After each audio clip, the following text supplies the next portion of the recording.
Shalom Bapak Ibu Saudara-saudara yang dikasihi oleh Tuhan Yesus. Kita berjumpa lagi pada pagi hari ini.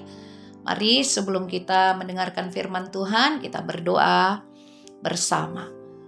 Ya Bapa di surga, selamat pagi Tuhan. Terima kasih Tuhan karena kami boleh kembali berjumpa kembali pagi hari ini di dalam persekutuan yang indah bersama dengan Tuhan. Kami akan mendengarkan firman-Mu. Berbicaralah kepada kami Bapa, kami siap untuk mendengarkannya. Berkati kami semua melalui kuasa Roh Kudus-Mu yang menerangi hati dan pikiran kami. Terpujilah nama Allah Bapa di dalam Kristus Yesus Tuhan kami. Amin. Bapak Ibu Saudara-saudara yang dikasihi oleh Tuhan, firman Tuhan yang akan menyapa kita pagi hari ini diambil dari kitab Yesaya 52 ayat 12. Demikian dikatakan oleh firman Tuhan.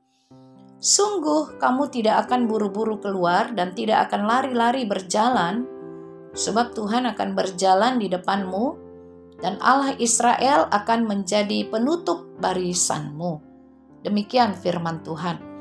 Bapak Ibu Saudara-saudara, banyak orang yang mengandalkan pikirannya sendiri, banyak orang yang mengandalkan kekuatannya, kepintarannya, kemampuannya untuk menyelesaikan perkara-perkara dalam hidupnya. Tidak mengutamakan Tuhan di dalam kehidupannya. Tidak bersandar kepada Tuhan tetapi bersandar kepada pengertiannya sendiri. Sehingga pada hasil akhirnya dia melihat kegagalan dan ketidakberesan di dalam menyelesaikan masalah yang dihadapinya.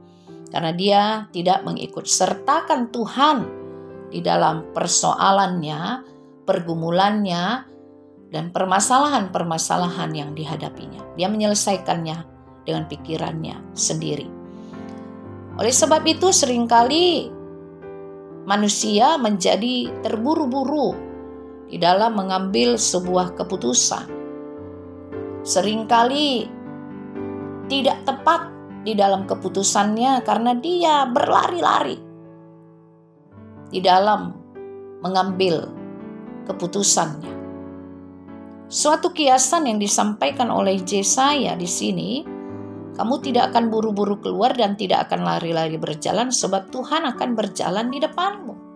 Artinya mereka penuh dengan seharusnya orang yang percaya kepada Tuhan, yang setia kepada Tuhan, yang mengandalkan Tuhan, tentu akan tenang dan siap di dalam menghadapi apapun juga. Tidak harus buru-buru dan tidak harus berlari-lari.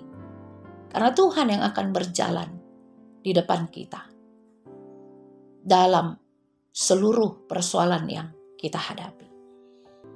Demikian juga yang terjadi pada bangsa Israel. Itu sebabnya Yesaya menyampaikan hal ini ke tengah-tengah bangsa Israel ketika mereka di dalam pembuangan di Babel. Bangsa itu menjalani hukuman karena ketidaktaatan mereka kepada Allah dan menduakan Allah, sehingga mereka harus dibuang ke Babel menjalani hukuman Allah selama 70 tahun lamanya. Di sana mereka kehilangan harapan, penuh dengan penderitaan karena dijajah oleh bangsa Babel. Mereka teraniaya dan tidak memiliki hak sebagai orang merdeka. Mereka berputus asa.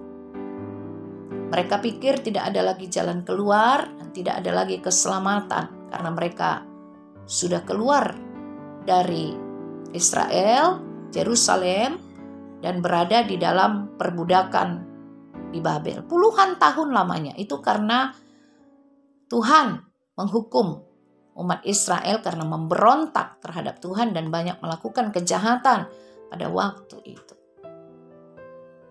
Di dalam jerit tangis mereka, Bapak Ibu Saudara-saudara, di dalam seruan mereka agar tangan Tuhan yang berkuasa itu membebaskan mereka, disitulah Nabi Yesaya mengatakan, kamu tidak akan buru-buru keluar dan tidak akan berlari-lari berjalan sebab Tuhan Allahmu berjalan di depanmu dan menjadi penutup barisanmu. Artinya mereka tidak perlu khawatir. Tangan Tuhan akan menolong dan membebaskan mereka. Mereka tidak perlu berputus asa dan kehilangan harapan karena mereka akan dibebaskan dari tangan orang Babel. Itulah seruan Nabi Yesaya kepada bangsa itu, dan itu benar terjadi. Bangsa Israel keluar dari pembuangan di Babel, selesai menjalani masa hukuman 70 tahun lamanya, dan kota Yerusalem kembali dipulihkan, tembok Yerusalem dibangun kembali, dan mereka bisa hidup dalam kedamaian, sejahtera, kesejahteraan, sukacita setelah pembuangan di Babel.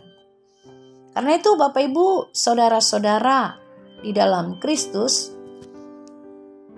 hal itu juga yang harus dimiliki oleh setiap pengikut Kristus, bahwa berjalan bersama Yesus, harapan itu selalu ada. Kita jangan kehilangan harapan. Kita jangan berputus asa. Ketika ada masalah menghampiri kita, ketika ada persoalan dan penderitaan kita hadapi, kita kemudian menjadi kehilangan harapan. Tidak, Bapak Ibu saudara-saudara. Jangan cepat-cepat juga kita mengambil tindakan berdasarkan pikiran kita sendiri, emosional kita. Itu yang dikatakan oleh Yesaya, tidak terburu-buru berjalan. Kita langsung menjadi orang yang heboh, kemudian aduh bagaimana ini? Seringkali orang kan bersikap seperti itu ya. Lalu dia tanya sana, tanya sini, ambil sikap sendiri, ambil tindakan sendiri tanpa terlebih dahulu berdoa kepada Tuhan. Duduk diam di hadapan Tuhan, memohon hikmat dan pengertian yang daripada Tuhan. Orang-orang seperti ini adalah orang-orang yang tidak percaya sesungguhnya kepada Tuhan. Orang-orang yang kehilangan harapan. Sama seperti yang dialami oleh bangsa Israel pada waktu itu dalam penderitaan mereka di Babel. Mereka menjadi kehilangan kepercayaan kepada Tuhan. Menjadi hilang harapan. Jatuh ke dalam keputusasaan. Disinilah Nabi Yesaya mengingatkan mereka, jangan terburu-buru berjalan karena Tuhan ada di depanmu. Bapak Ibu saudara-saudara yang dikasihi Tuhan Yesus, hidup ini tidak akan pernah terbebas dari pergumulan hidup, dari persoalan hidup. Tetapi sebagai orang yang beriman kepada Yesus Kristus, kita harus tahu dan yakin bahwa Tuhan berjalan di depan kita. Amsal 23 ayat 18 mengatakan, karena masa depan sungguh ada dan harapanmu tidak akan hilang. Karena itu Bapak Ibu saudara-saudara, hentikanlah air mata putus asa. Tetapi marilah mengeluarkan air mata kebahagiaan. Karena kita meyakini Yesus Tuhan menerima dan menemani kita. Yesus Tuhan memeluk kita, insan yang sedang terluka. Kalau kita sedang terluka, Yesus Tuhan menjadi sahabat kita dikala kita kesepian. Yesus Tuhan menyediakan kebahagiaan bagi orang yang mau datang kepadanya. Karena Tuhan Yesus tidak ingin kita kehilangan pengharapan dan semangat hidup. Karena Tuhan tidak ingin kita kehilangan kegembiraan. Karena itu Bapak Ibu saudara-saudara yang dikasihi oleh Tuhan Yesus. Apakah saudara, pertanyaannya adalah, apakah saudara saat ini bersedih dan putus asa? Atau kehilangan harapan? kehilangan semangat karena persoalan yang saudara hadapi, firman Tuhan mengingatkan pada hari ini, Allah ada berjalan di depanmu, menjadi penutup barisanmu. Karena itu jangan buru-buru keluar dan berlari-lari, berjalan. Andalkanlah Tuhan, jangan andalkan pengertianmu sendiri. Jangan andalkan kekuatanmu, hartamu, jangan andalkan orang tuamu, jangan andalkan orang lain. Tapi andalkanlah Tuhan, karena Tuhan berjalan bersamamu. Tuhan Yesus memberkati. Amin. Bapa di surga, terima kasih untuk firman Tuhan. Biar firman Tuhan menjadi penuntun di dalam kehidupan kami, dan kami dapat berjalan bersama Tuhan setiap hari sehingga hari-hari kami menjadi luar biasa karena Tuhan menolong kami. Terima kasih Bapa, kami peroleh keselamatan yang daripadamu senantiasa dalam kehidupan kami. Dalam Kristus Yesus Tuhan kami berdoa dan mengucap syukur. Amin.